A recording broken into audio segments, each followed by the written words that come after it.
So, what happens when a mind wages a lifelong war on meaning itself? Today, we're going to trace this one philosopher's absolutely brutal, poetic, and, surprisingly human journey from total nihilism to this astonishing final truce with existence. It's a story about what you find in the ruins after you've burned everything down. This quote, it just nails the whole arc of the story. You start out young, full of rage, trying to tear down all the temples of meaning. But then you get older and you realize, wait a minute, there were never any temples there to begin with. So what happens in that gap between the rage and that quiet, weary realization? That's what we're going to get into. Okay, so when you hear pessimist, you might picture some angry guy shaking his fist at the sky, right? But that's not what we're talking about here. Not at all. Think of this guy more like the weary custodian of his own despair. It's like he built a museum to it, and he just lives there. He dusts the furniture of his sadness, but nobody visits, not even him, really. So what was driving this whole thing? It comes down to one word: lucidity. But listen, this wasn't a gift. For him, it was a curse. It was his unbearable clarity, like seeing the world with no filters, no comforting lies, no illusions. And it came with a price, a tax. And you paid that tax with loneliness. I mean, his own words just say it all, don't they? He's fighting this lifelong battle against existence itself. But the funny thing is, he couldn't win. Not because he was defeated, but simply because he didn't die. Life just kept going. His own body, just by continuing to exist, became this massive, undeniable argument against his own philosophy. And this lucidity, this curse of clarity, well, it fueled an all-out war, a systematic demolition of every single thing we humans use for comfort. He wasn't just poking holes in these ideas, he was trying to tear them down to the foundations. And I mean everything. You look at history, to him, it was just a tiny blip between chaos and paperwork. Philosophy, just a lie dressed up in fancy clothes. Religion, that's just us talking to ourselves and pretending someone's listening. And hope? Oh, hope was the worst. It was like this unwanted guest you had to kick out before it made a mess of the place. So you see, for him, trying to build some grand, neat system of meaning was just dishonest. It was a lie. He believed the only honest way to talk about life was in fragments, in broken pieces, because, well, that's how we actually experience it, right?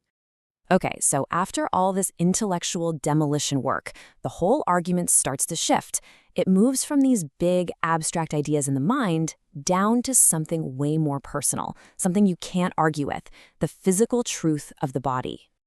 And he has this brilliant way of putting it. He compares two kinds of thinkers. The optimist, he says, speaks for the mind. It's like a bird, flying high, singing about its independence from the ground.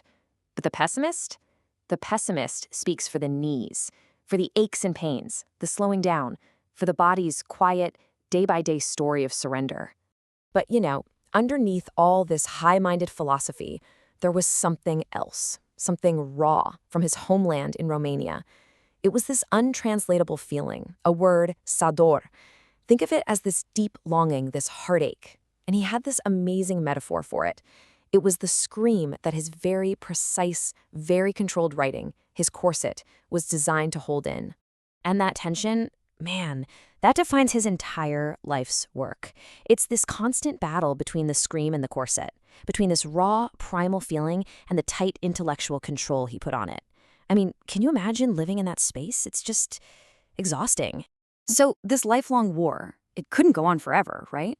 And after a whole life of this intense severity, something shifts, something unexpected happens. And it's not like he suddenly becomes an optimist. It's weirder than that. The pessimism just runs out of steam. It gets exhausted. A truce is called, not because anyone won, but because everyone was just too tired to keep fighting. He called this final state transparency. And let's be clear, this is not some big spiritual awakening or enlightenment. It's more like becoming porous. Like the boundary between you and the world gets so thin that everything just passes right through you. There's no resistance anymore, because that part of you that used to fight back has just worn away. It's forgotten it's even supposed to be there. So, at the end of the day, after this entire demolition project, after he's exhausted all his despair, what did he find? What was left? Well, he didn't find that life was good. Nope. He didn't find that it was beautiful either. And he definitely didn't find any meaning. What he found was that existence, once you strip away every single story and justification we put on it, is just, well, it's astonishing. Just think about it. The wild improbability that anything exists, that we're here at all.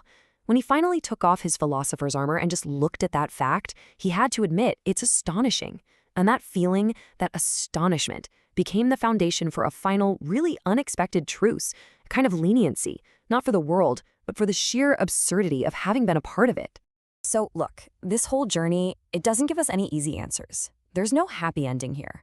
What it does leave us with, though, is this really powerful metaphor for life, for consciousness, and for the words we use to describe it. He calls it the tremor and the husk. And this is a really key distinction. The tremor, that's the raw feeling of being alive. It's consciousness itself, that live vibration, before you put any words to it. And the husk? Well, that's the words. It's the books, the theories. It's the dried out shell we create to try and contain that original tremor. And then, at the end, he speaks right to us. He basically says, look, my whole life, everything I've written about, that was my tremor. And these books, these words you're seeing, this is the husk. He's handing us the husk. But the point is, the real tremor, that's still happening, right now, inside you. And that just leaves us with this final, kind of mind-bending question, doesn't it? What if the whole point of a life of thinking, of asking these huge questions, isn't actually to find an answer? What if the real goal is just to become transparent to the question itself? To strip away all our armor until we can just stand there and witness the astonishing, improbable, and totally unanswerable fact of it all.